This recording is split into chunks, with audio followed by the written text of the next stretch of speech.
Alrighty, welcome to Movies in the Man Cave. And this week is a big week for everybody around town because school is starting up again. Yep. And for all you kiddies, in honor of going back to school, we've decided to review The School of Rock. So what can you tell us about this movie? Basically Jack Black's character plays a deadbeat rock star, he thinks he is.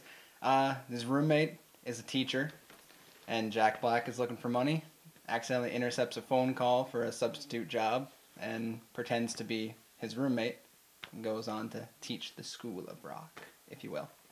That's how it gets its name, I suppose, huh? May I start? What I thought of it? Go for it. This is an excellent movie. If you haven't seen it, you really should go out and do it right away. It's funny the whole way through.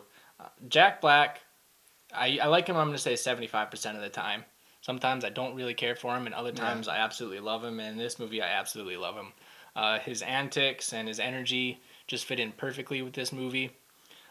He's got deep ties to musical background, being in Tenacious D and everything else that he does. So that fits really well with this movie. The music, in general, is really quite good. He's a rocker, you know. So he likes the classic rock and he likes the new rock, and so he brings a lot of that into the movie with songs that you know, and then also with a bunch of original songs for this movie, which I think are very, very well done. A lot of this movie is carried by the child actors in it, since they play 4th, 5th graders. Yeah. I don't know, somewhere in the 11-year-old range maybe. And for the most part, they all do a very good job of making believable kid characters. And very, as far as I know, they all played the instruments in the movie. They actually were, that's how they got selected, was they knew how to play music and then they could act a little bit. So they're very believable anytime that they're playing and practicing.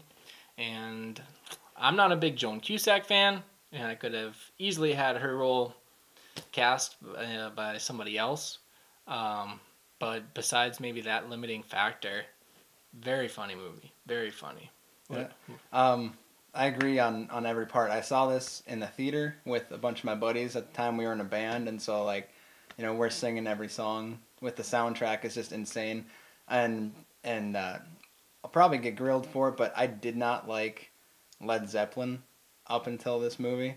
And when he's singing the Immigrant Song in the van, then I was just like, yeah, that's pretty sweet. I guess it took Jack Black to sing it for me to like it. I am a pretty big Joan Cusack fan, but who I didn't like in this movie, and I just don't like in general, is Sarah Silverman. And this movie, she's kind of, she's not the bad guy, but she's a witch with a bee. And so, for me, not liking her in general made it easy to not like this character. So that was no problem. But yeah, it's just hilarious nonstop. I mean, Jack Black is funny by himself, and then you get Jack Black around kids, being goofy and stuff. I mean, I'm sure there's a ton of scenes in there where the kids' laughter wasn't fake. It's just Jack Black being stupid. Entertaining. I'm sure he improvised half of the movie. Yeah. And, I'm a big music fan as well, and so everything from the comedy to the music to everything in this movie was perfect for me. It made me want to go out and learn an instrument and be in a band. Right. I haven't gone out and done that because I have no you gotta watch it again, instrument talent or musical talent whatsoever. But it makes me want to go out and do that, which is a good sign. So maybe a lot more people joined band class or something after they saw this. I don't know. Hopefully. Lots of kids tip their bass down. Hello. There you go. There's a bass. There's a lot of quotes in this one. I think we both used it a lot. And anytime that what's the Stevie Nicks song? Edge of 17. Yeah. Anytime that comes on. Ooh, baby, ooh. I said ooh. I thought we promised we'd never sing on this show again. We can scratch that. That's a shame. Broken promises. Yeah, I mean, to wrap it all up, I love it. Also love it. If you've got the blues that you're going back to class, whether it's middle school, high school, college, pop in School of Rock. It'll brighten your day at least for 2 hours. So, good movie. Go see it.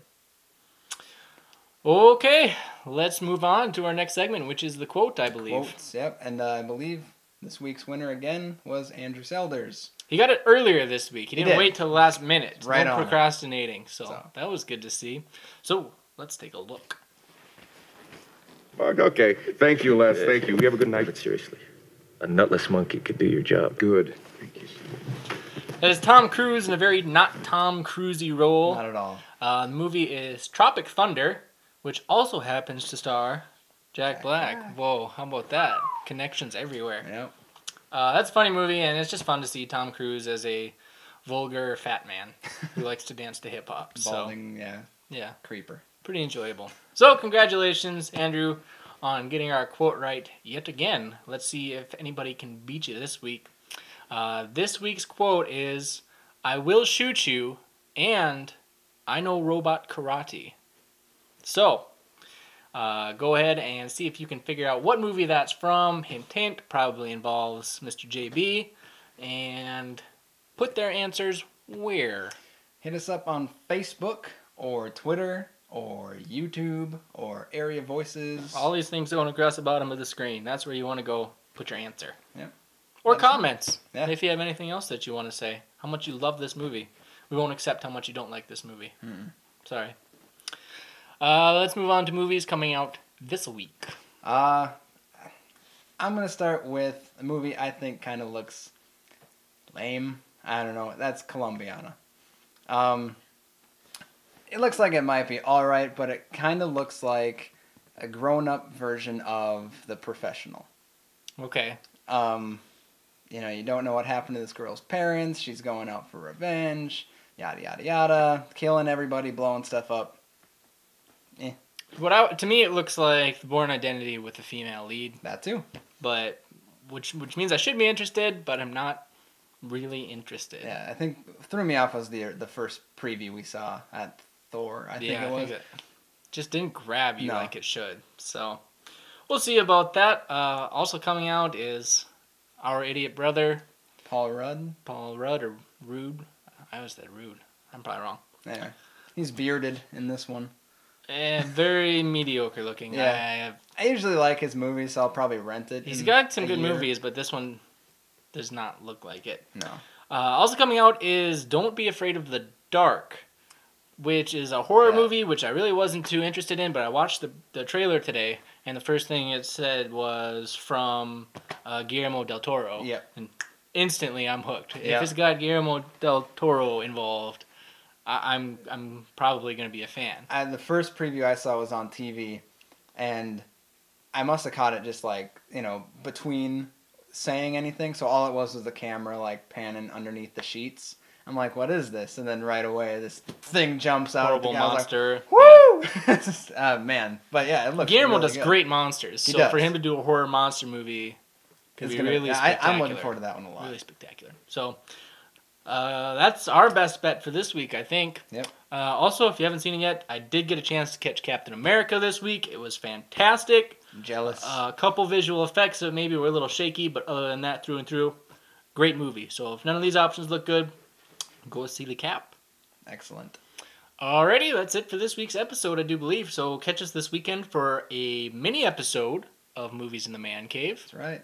And other than that, we'll see you back for a full episode next week. Adios.